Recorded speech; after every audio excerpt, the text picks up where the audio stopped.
Get the whole story.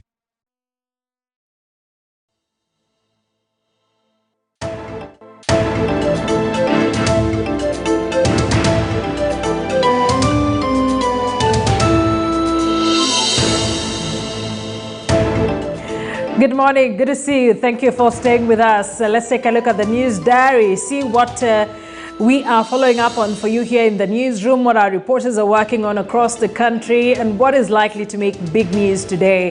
And of course, we begin with the Anti-Corruption Day, which is today. The national event is being commemorated at the Mama Ngina waterfront in Mombasa. We understand that the Director of Public Prosecutions, a representative from the Ethics and Anti-Corruption Commission, and the Attorney General are present. The theme this year is Your Right, Your Role, Say No to Corruption. Tobias Chanji is at the Mama Ngina waterfront and now joins us live for that update. Tobias, what do we expect as the country marks the Anti-Corruption Day? Very good morning, Akisa. As you've rightly put it, this year's theme will be the citizens' role in the fight of corruption. The event starts at the Governor Ali Joho's office, where the EACC will be going there for a courtesy call. Then later on, we'll be having a procession to this venue, which is the Mama Ngina waterfront. There have been so many issues, and we'll be keen also to look at what the various speakers will be talking here.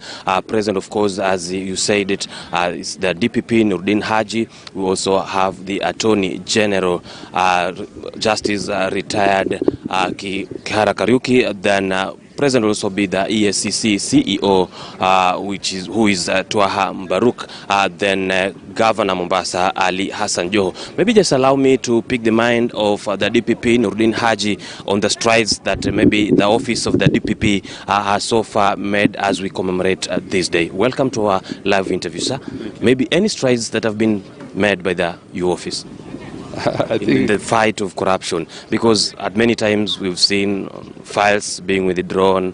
We can give a good example, just which happened this week, where the two Indians, the case relating to about 180 million shillings on alleged land fraud, the file was returned. We've seen the FKF, among others. Well, you know, there's quite a number of strides that we've made. Yes. But even some of those withdrawals you see are also strides, because the work of the ODPP, as I've said many times, is to ensure that there is access to justice to everybody, and that there is no miscarriage of justice. So when you see some of the withdrawals happening, it's either because of potential miscarriage of justice, or that the case or the investigations that were done are not ready and we cannot proceed. And it will be unjustified to proceed in that circumstances. But also in some instances when we withdraw, it's because we want those who we have brought, either they've entered into a plea agreement and have agreed to plead guilty, or they have agreed to become witnesses of the government, therefore making the cases even stronger. Those are also strides.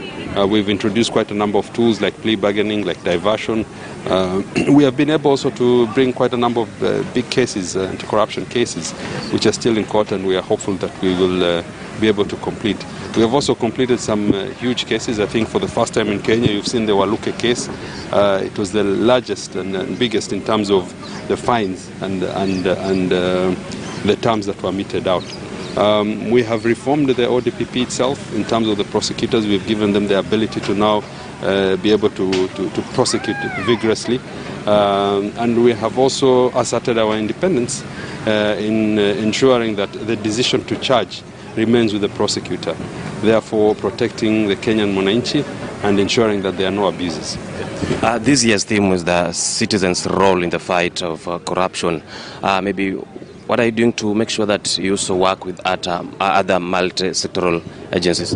I think this is one such activity where we are interacting with the public. I've just come from Garissa, where we're also interacting with the public and involving the Mwananchi, sensitizing them, letting them know what their rights is, and also educating them on the benefits of fighting corruption and the ills of allowing corruption happening in the community. So we are really involved in terms of sensitization. We are also reaching out to the media, as we are doing today, And we have also set up our own media capacity within ODPP. We have a weekly, what we call the ODPP Cafe, and we sensitize the public on different topics in relation to either corruption or the rule of law and criminal justice in general. Okay.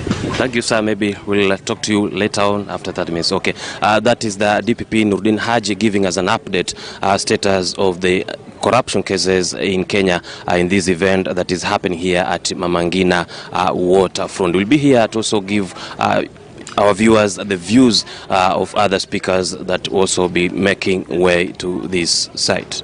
Right, Tobias Chanje will continue to keep you up to speed with what's going on in Mombasa as the country marks the Anti-Corruption Day. Remember, this is will also be marked in Isiolo, and we'll be taking a look at that later on in